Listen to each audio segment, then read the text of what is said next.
December 2001 இது போன்ற ஒரு நிகழ்வு கடலூர் மாவட்டம் பண்ருட்டி பகுதியில் நடைபெற்று 52 நபர்கள் மரணமுற்று 200க்கும் மேற்பட்ட மிகுந்த அளவுக்கு பாதிப்புக்கு உள்ளாகி இருக்கிறார்கள். அப்போது உரிய நடவடிக்கை சரியாக எடுக்கப்படவில்லை என்று எல்லோரும் கருத்து தெரிவித்திருந்தனர்.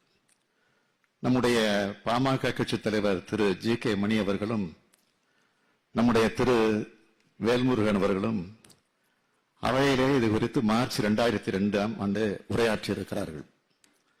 தற்போது இந்த சம்பவம் குறித்து என்னுடைய கவனத்திற்கு வந்தவுடனே நான் தீவிர நடவடிக்கை எடுக்க உத்தரவிட்டுள்ளேன்.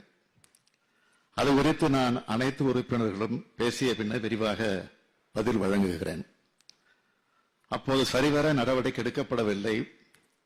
தற்போது உரிய நடவடிக்கை எடுக்கப்பட்டுள்ள காரணத்தால் இப்போது பேசுகிற உறுப்பினர்கள் அந்த நிகழ்வு குறித்து பேசுவார்களோ என பயந்துதான் இவர்கள் இன்றைக்கு திட்டமிட்டு ஒரு நாடகத்தை அரங்கேற்றிவிட்டு வீதிகளுக்கு சென்று விதிகளுக்கு புறம்பாக நடந்து கொண்டு மரபுகளுக்கு மாறாக குழப்பம் விளைவிக்க முயன்று வெளியேற்றப்பட்டிருக்கிறார்கள்.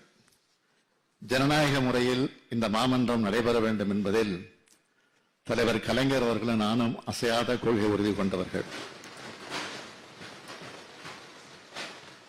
மானிய கோரிக்கைகள் மீதான விவாதத்திலே பிரதான எதிர்க்கட்சி உறுப்பினர்களும் கலந்து கொண்டு தங்கள் கருத்துக்களை தெரிவிக்க வேண்டும் என்பதில் கொள்கை உறுதி கொண்டவன் இந்த முதலமைச்சர்.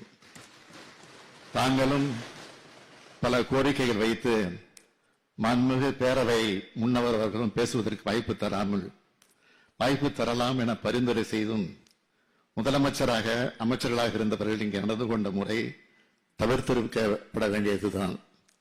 பேரவை விதி 120 கீழ் பேரவைத் தலைவர் நடவடிக்கை எடுத்துள்ளீர்கள்.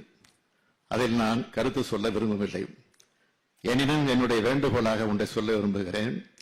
இன்றைக்கு காலையிலும் மாலையிலும் மானிய கோரிக்கை மீதான விவாதம் நடைபெற உள்ள நிலையில் வெளியேற்றப்பட்டவர்கள் இந்த அவைக்கு வினாக்கள் விடைகள் நேரம் முடிந்த பின்னரே அனுமதிக்க பெறலாம் எனும் வேண்டுகோளையும் பிரதான எதிர்க்கட்சி தன்னுடைய கருத்தினை பதிவு செய்ய வாய்ப்பு தர வேண்டும் என்றும் இதனை தாங்கள் பரிசீலித்து ஆவணம் செய்ய வேண்டுமாறு கேட்டு அமைகிறேன்.